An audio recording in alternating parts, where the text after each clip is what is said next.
How y'all doing? All right, all right, all right. For all you Kevin folks out there. Why do you teach? When I was asked to answer this question for this conference, the words crashed against my ears again and again in a maddening crescendo. So I responded with my typical elevator speech, the one that I say to everyone when they say, "So, what do you do?" Now, you don't know me, but if you did, you would know that I love the stage. Being the center of attention is where I feel most comfortable. But this, well, truthfully, the thought of speaking in front of you fine people and the thought of Bill and Melinda possibly being out there somewhere in the audience, I just have to say, pressure. I listened to myself answer my colleague, and I realized that I sounded exactly like Charlie Brown's teacher. Wah, wah, wah, wah, wah. Why do I teach? Now, you're probably out there thinking, why is she a teacher when clearly she should be a supermodel or at the very least a comedian? And although dozens of people would probably agree with you, I figured it out. At the core, I teach because it's my way of breaking stereotypes. Stereotypes about Latina women, American-born Mexicans that were born the first generation out of the cycle of poverty. I teach to be a role model for people of color and otherwise who may feel trapped by their adversity. When I think about why I teach, I think about 6th grade. It was my favorite year in school. I tried so hard that year, and my hard work actually paid off. That year, I made the jump rope team. I also landed the lead role in the school play, and I became mayor in a school-wide project. That was the year that I felt most loved, most smart, and most important to my teachers. I had 3 teachers, Ms. Weiss, Ms. Kutra, and Mr. Lee, and they all shared in the education of my 6th grade class. They made me feel like I could do anything. I remember my favorite teacher, Ms. Weiss, wrote in my 6th grade yearbook, "I can't wait to say I remember her when." She had no idea of the kind of impact that that would have on my life, and back then, neither did I. Now, I admit, I never anticipated being a teacher. Oh, pardon me. I want to show you this picture.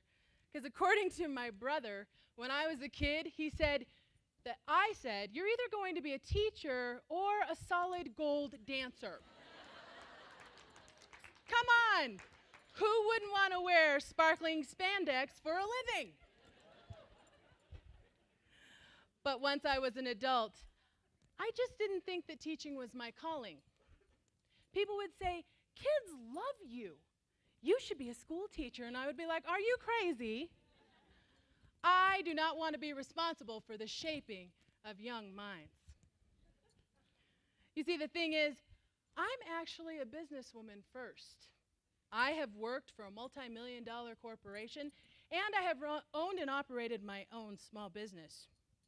In my corporate life, I was a service manager and human resources trainer, and for over a decade, that's what I did. Then years later, I ventured out with $4,000 to invest and open my own small business before I ever became a teacher. What I didn't realize until I came to the formal classroom was that being a businesswoman was going to make me a great teacher. I was always working my way towards the classroom. Even from my very first job as a grocery store sacker. On the first day of orientation, I knew that someday I wanted to be like the guy in the front of the room who was training all of the new employees.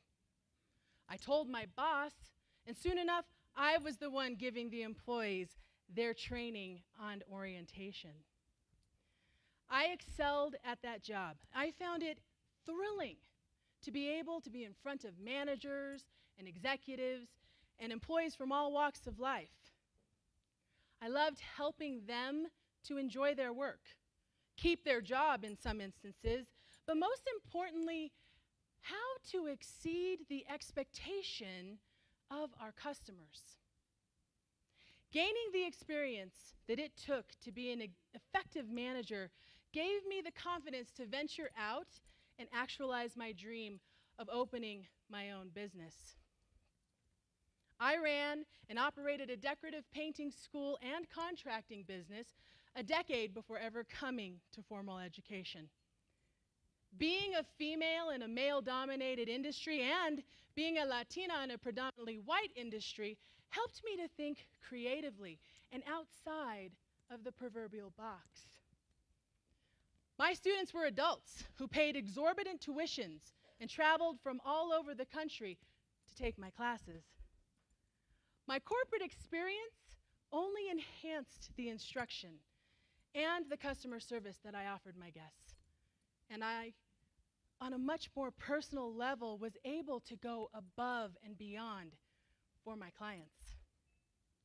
It was in this phase of honing my craft as a teacher that I discovered my path to becoming a real educator. In fact, it was one of my students, a DPS principal, who convinced me to teach high school.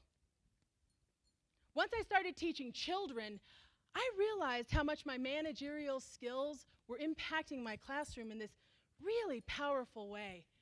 This is Vanessa and Mike. They are two of my middle school students who take business classes from me. Now, I'll admit, middle and high school children is without a doubt easier than teaching adults. Children care what you think of them. They want to please you, even if they act like they don't. And in worst case scenarios, you can always call their parent. I found that my business skills paralleled so strongly with exactly what I felt my kids needed.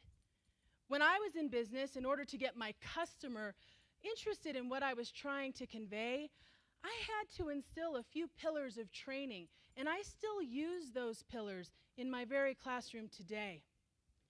First, I have to be real.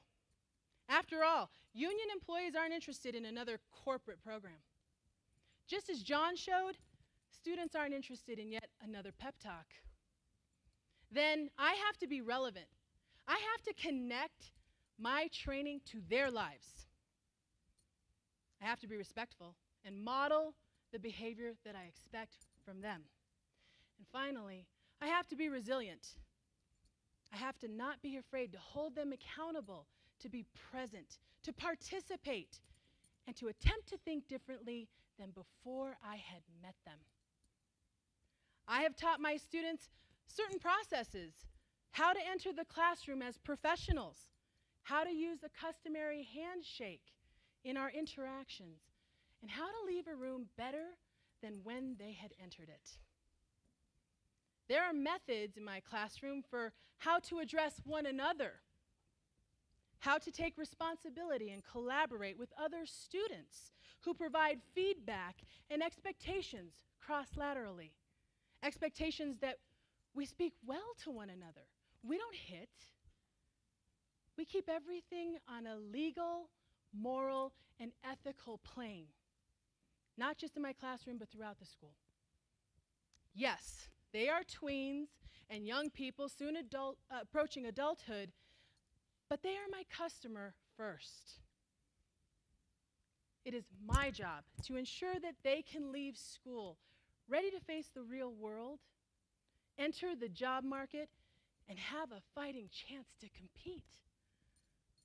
Now, I'm making myself sound like a tough and demanding teacher, but I must say, once the expectation is set, the thing that I do to keep their interest is to create a fun and amusing atmosphere. Trust me, I am never afraid to make a total fool out of myself in order to keep my kids engaged. I tell stories. Sometimes I talk in an English accent like this, and I sing songs. For example, you might think that I look just like a typical high school teacher, but in reality, I'm an undercover rock star. And I'm ready at any minute to break into song in the name of education. So, believe it or not, my second life as an amateur karaokeist, yeah, it's true, also allows me to have effective classroom management. In the business world, I think you would call this a competitive advantage. There's a particular move that proves to be effective in nearly every instance, and I have cleverly named this move the rock reach. It's a fairly simple move to execute as you make eye contact with someone out in the audience, reach your arm out to them in a dramatic and finger extended sort of way, and then you sing all the mushy tidbits of the song directly to them as you ever so slowly close your hand as if to capture their heart with your song. Would you like for me to demonstrate? I thought you might. I'm going to need you to clap along with me. Don't stop believing. Hold on to that feeling. Street lights, people.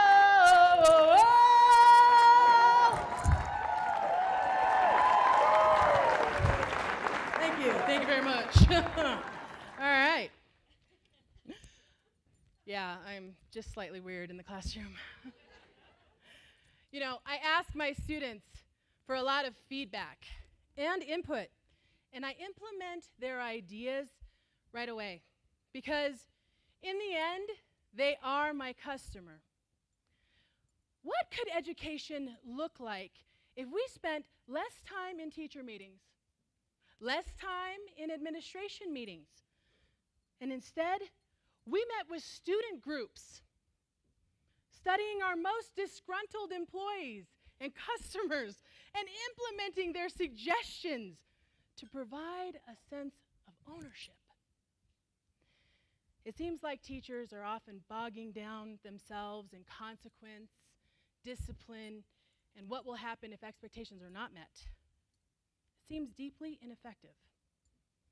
When we think of our students as customers, suddenly we realize that they have an active and vital role in the design and development of our lesson plans. Their feedback holds value in keeping us accountable to help them be better. The idea that the customer is always right, well, we all know that that's not quite accurate. But as Gandhi says, the customer is not an interruption of our work, but the purpose of it. They are doing us a favor, giving us an opportunity to serve them. If I could have known all that I know now back in 6th grade, I would have started much earlier. But I realized that the paths that we take in life always lead us to exactly where we are meant to be. I don't think it's a coincidence that both of my parents attended the very high school that I now work in. I'm honored to teach in the same school where they fought for Chicano rights, where my mother received wax on her hands just simply for disagreeing with her teachers, and it was completely legal, where my dad left after graduating for Vietnam, where my parents sang in harmony on the West High School singing Christmas Tree. I found Miss Weiss on Facebook a few years back. I let her know that I am now a teacher, and I am going to send this link of this talk to her. And it's at this very moment right now that I ask you all to extend a hand out there in your classroom and hopefully capture the heart of several students who will come to understand the significance of teaching. So when you are asked, why do you teach? Dig deep and never stop believing.